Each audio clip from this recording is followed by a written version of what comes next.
The former poet laureate, Joy Harjo, muses that the world might just begin and end at a kitchen table. She writes of these tables, "It is here that children are given instructions on what it means to be human. We make men at it, we make women."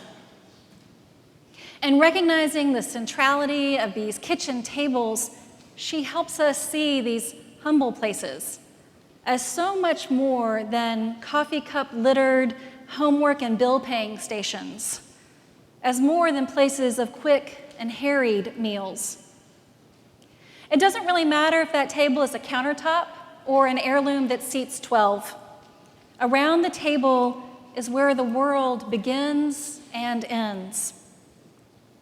And it doesn't really seem to matter if you're serving breakfast, lunch, or dinner, nor if any of those meals came from your own oven or from the delivery guy, thank goodness. Around the table, while we eat, the world begins and ends.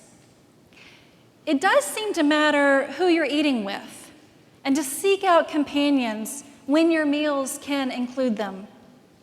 As Joy Harjo suggests, we make men and women, and we raise our children at the table, and none of this can happen in isolation. It happens in fellowship. In Luke's long story of Jesus, this all bears out, this business of the world beginning and ending, and spoiler, beginning again at the table. Theologian and scholar Fred Craddock, no relation to our own theologian and scholar Bill Craddock, says, "Nothing can be for Luke more serious than a dining table." Luke tells us about 10 different meals that Jesus ate. And as he eats these meals, Jesus is creating a new world at those tables. He is giving instruction to God's children, and he is making and remaking women and men at each table. Throughout the long chapters of Luke, while we hear scant information about menus, we do hear about the wide spectrum of companions, the reaches of whom Jesus broke bread with. Pharisees, sinners, tax collectors, disciples, women, even 5,000 or so strangers at an impromptu picnic. Jesus is beginning and ending worlds, beginning and building a kingdom, and ending and breaking down old worlds and ways of being. He eats on the road, he eats on the way, in friends' houses, in enemies' homes. He sits down at table early in his journey, and the night before he is killed, and shares meals in the afterglow of the resurrection.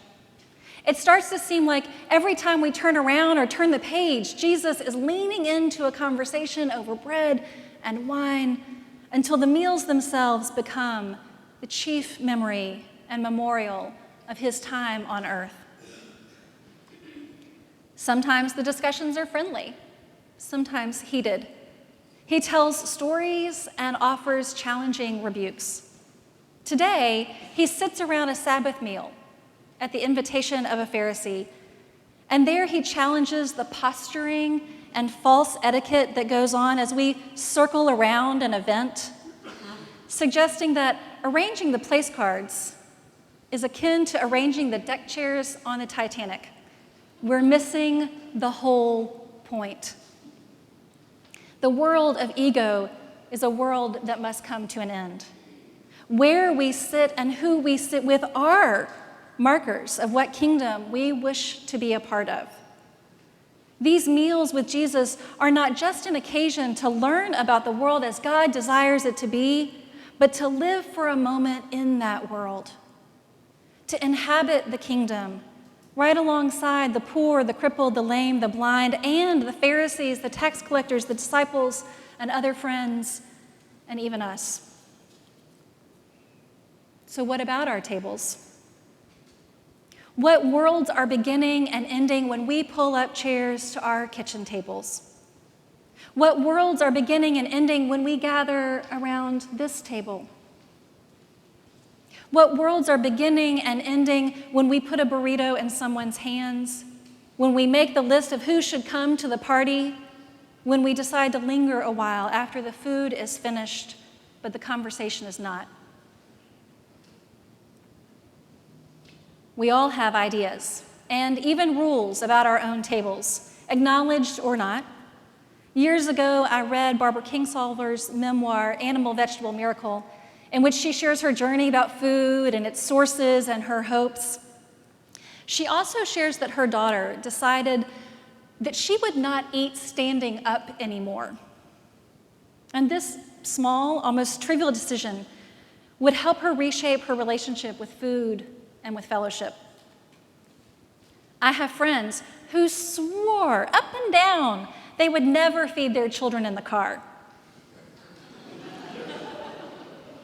who are now in the throes of soccer and theater rehearsals, and I know at least one who still insists on at least pulling over her car and putting it in park to eat that fast food meal so that at least they're not moving while they're consuming their dinner.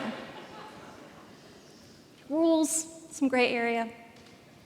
And there are folks who try very intentionally not to eat alone whenever and however that's possible. Thinking about the rules, spoken and unspoken, that shape our tables might take us into some interesting places to imagine and reimagine what is being shared besides the food. Who is included?